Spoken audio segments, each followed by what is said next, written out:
상승을 하면서 마감을 했죠. 네, 뉴욕 증시 3대 지수 반가운 빨간불이 들어왔습니다. 그렇습니다. 자, 지표 호조 소식이 있었는데요. 현지 상황 살펴보겠습니다. 네, 신한글로벌의 김선영 연구원 연결합니다. 연구원님 안녕하십니까? 예, 안녕하십니까. 김선영입니다. 네, 뉴욕 현지 분위기 좋았을 것 같습니다. 현지 분위기 살펴주시죠. 예, 뉴욕 증시가 어제 급락세에서 벗어나 3대 지수가 모두 강한 상승세를 보였습니다.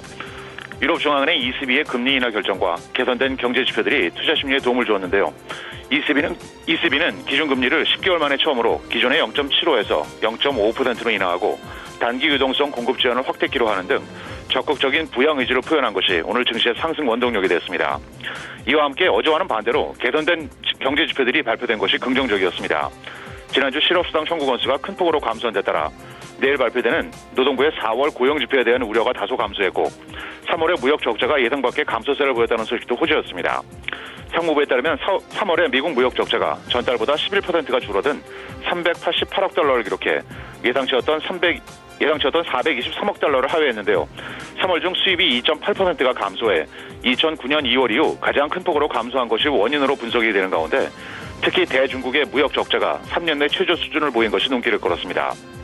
오늘 업종별로는 어제 큰 폭으로 하락했던 운송업종의 상승이 두드러졌던 가운데 IT 업종 전반, 에너지, 주택건설, 제조, 소매, 항공 등이 상승했고 반면 전력과 수도 등 유틸리티와 천연가스, 그리고 담배 업종 등은 하락했습니다. 오늘 마지막으로 10년 만기 미국의 국채 수익률은 어제보다 소폭 하락한 1.63%의 거래를 마감했습니다. 네, 이어서 이슈와 특징 종목 보도록 하겠습니다. 이 버크셔 해서웨이가 이스라엘 절삭 공구 업체 IMS의 지분의 20%를 인수한다는 소식이 있는데요. 자세한 소식 전해주시죠.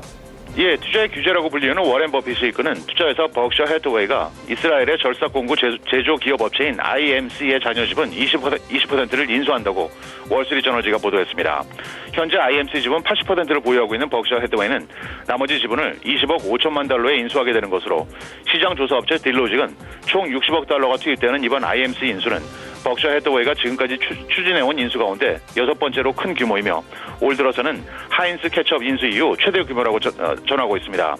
버크셔는 지난 2006년 IMC 그룹의 지분 80%를 40억 달러에 인수한 바 있으며 이후 7년 동안 IMC의 가치는 64%가 상승했는데요. 이스라엘에 본사를 두고 있는 IMC 그룹은 한국의 대구텍 등 자회사를 통해 금속 가공 기계를 만들고 있습니다. 오늘 특징 종목들을 보겠습니다. 미국 최대 자동차 업체 제너럴 모터스는 지난 분기 북미 지역의 판매 호조와 유럽 시장에서의 적자 감소로 인해 증시의 전망을 상회한 순이익을 기록했다는 소식에 3% 상승하면서 1년 최고치에 올라섰습니다.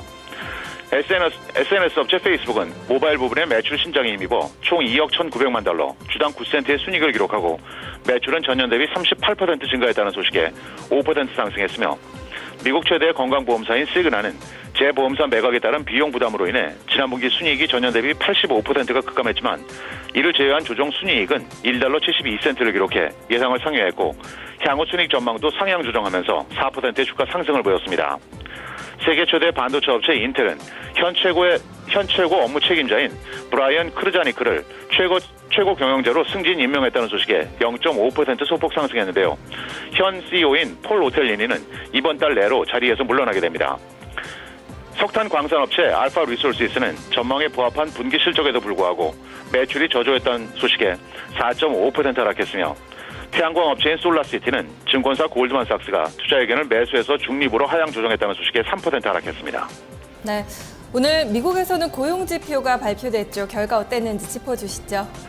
예, 연방노동부에 따르면 지난주 신규 실업수당 청구 건수가 2주 연속 감소세를 이어가면서 이전 주 대비 1만 4천 건이 감소한 32만 4천 건을 기록해 2주 전에 34만 2천 건은 물론 시장의 전망치였던 34만 5천 건을 하회하면서 2008년 1월 이후 5년 4개월 내 최저 수준을 보인 데 따라 고용시장 악화 우려가 다소 감소했는데요.